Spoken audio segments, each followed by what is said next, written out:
अपने राष्ट्रीय अध्यक्ष जी को देते हुए अपनी वाणी को विराम देते हैं। जय भारत, जय भारतीय जनता पार्टी। मित्रों,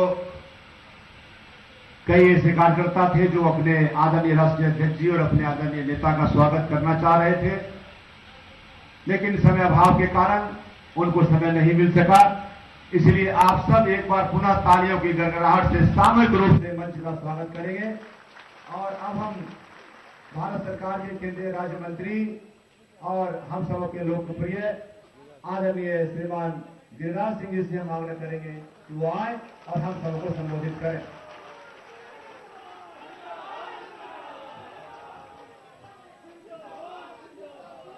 बोलिए भारत माता की, वंदे वंदे वंदे।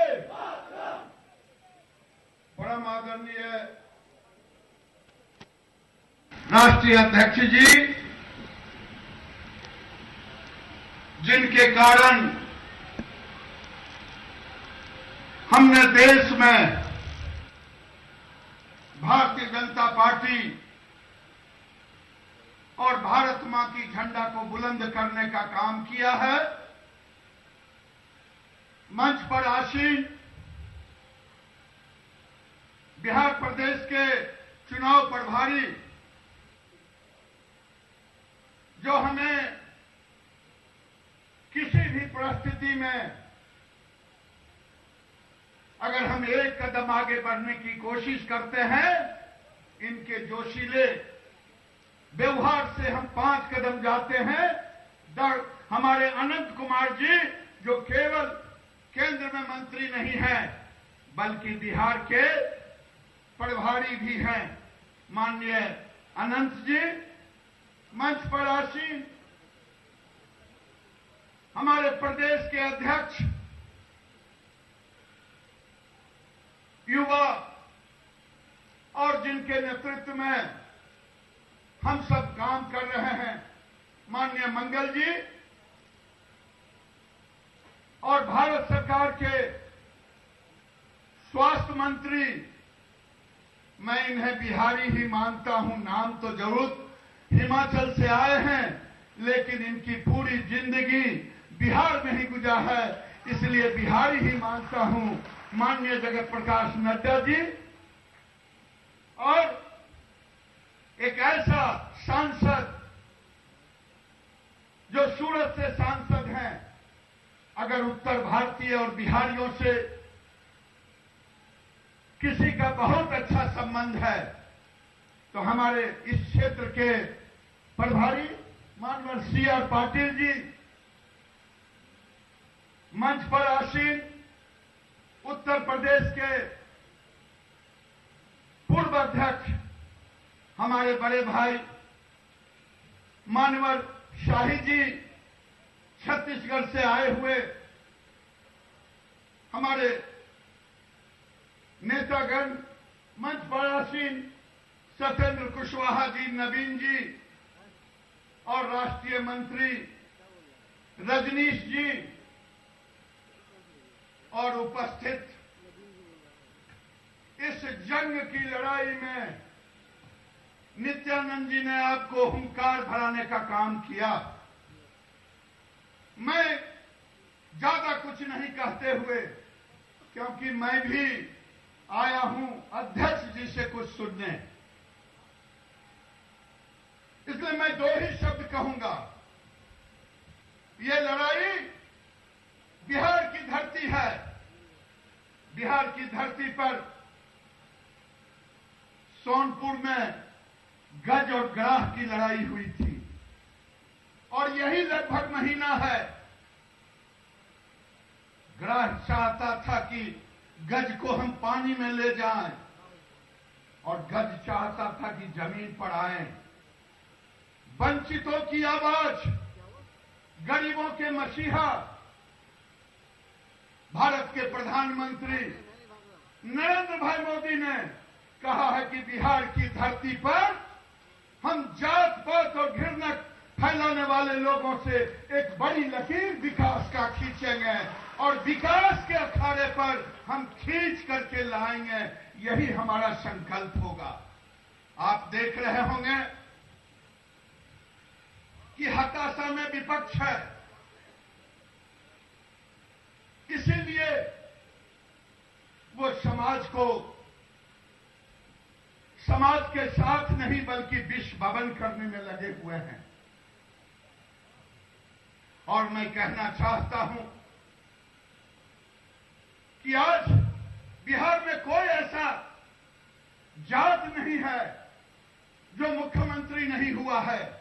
तब तो मैं मानता हूं बिहार के पहले मुख्यमंत्री डॉक्टर श्री कृष्ण सिंह हुए, तब तो बिहार का कोई भूमिहार जाति का लोग गरीबी और फटेहाली में नहीं होना चाहिए था। लेकिन आज भी इस धरती पर फटेहाली गरीबी में नौजवान जी रहा है। ब्राह्मण 5-5 मुख्यमंत्री हुए, विनोदानंद झा से लेकर जगन्नाथ मिश्र तक। तब तो कोई ब्राह्मण का लड़का गरीबी में नहीं होना चाहिए। लेकिन आज भी पटना की सड़कों पर खाना बनाने का काम ब्राह्मण का बेटा कर रहा है। आपने देखा होगा, कौन नहीं हुए? अब्दुल गफूर हुए। तब तो कोई मुसलमान गरीब नहीं होना चाहिए था। दरोगा प्रसाद राय हुए, भोला पासवान शास्त्री हुए। किनका नाम गिनाऊं, किनका नाम छोड़ूं? सत्येंद्र बाबू का नाम गिनाऊं, चंद्रशेखर सिंह का नाम गिनाऊं, किन लोगों का नाम आपके सामने रखूं? और तो और जो अभी मसीहा बनने की कोशिश करते हैं, बिहार में तो 25 साल भैया जी, भाभी जी और देवर जी का राज रहा है। मैं पूछना चाहता हूं भैया जी, भाभी जी और देवर जी से कि बताएं, आज हर तीसरा व्यक्ति अगर बेघर है, उसका जवाब देना चाहिए कि क्यों गरीब है। वो कोई सुशील मोदी और गिरिराज सिंह का बेटा नहीं है, लालू प्रसाद और नीतीश कुमार का बेटा नहीं है। वो बेटा गांव गरीब किसान का, पिछड़ा अति पिछड़े का बेटा है। अगर आप कहते हैं 71% घर आज 5,000 से कम की आमदनी पर है, इसका जवाब कौन देगा? इसका जवाब बात बनाने से नहीं होगा, अगड़े पिछड़े करने से नहीं होगा। अब नरेंद्र मोदी का नेतृत्व है। नरेंद्र मोदी जो वंचितों के रहनुमा हैं, जो गरीबों के रहनुमा हैं। आपने देखा होगा, जिसके पैर फटे दियाई वही जाने पीर पड़ाई। आज नरेंद्र मोदी ने, मैं ज्यादा नहीं कुछ बोलना चाहता हूं, मैं इतना ही कहना चाहता हूं कि विरोधियों के पास कोई मुद्दा नहीं है। आज कांग्रेस पार्टी कह रही है, गए हैं बाहर। आप देखें, मैंने आज ही रिपोर्ट देख रहा था, दुनिया में अगर सबसे ज्यादा निवेश हुआ तो भारत के अंदर हुआ, चाइना दूसरे नंबर पर है। ये क्रेडिट जाता है तो नरेंद्र मोदी को क्रेडिट जाता है। इसलिए मेरे मित्रों, मेरे जाबाज दोस्तों, आप कार्यकर्ता हैं, आपके ऊपर बड़ी जिम्मेदारी है। हो सकता है किन्हीं को टिकट मिला हो, किन्हीं को नहीं मिला हो। जिन्हें नहीं मिला हो उनके ऊपर ज्यादा जिम्मेदारी है। बतासा के लिए हम मंदिर कभी नहीं टूटने देंगे, मंदिर कभी नहीं टूटने देंगे। ये बतासा के लिए मंदिर, क्योंकि हमारे राष्ट्रीय अध्यक्ष कहते हैं, बुद्ध जीतेंगे तो विधानसभा जीतेंगे, और विधानसभा जीतेंगे तो बिहार को जीतेंगे, और बिहार को जीतेंगे तो देश में एक नई दिशा देंगे।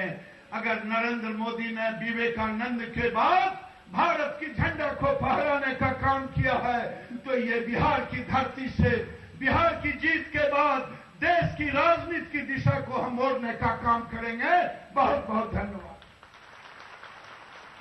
आप सबने आदरणीय गिरिराज सिंह जी का संबोधन सुना।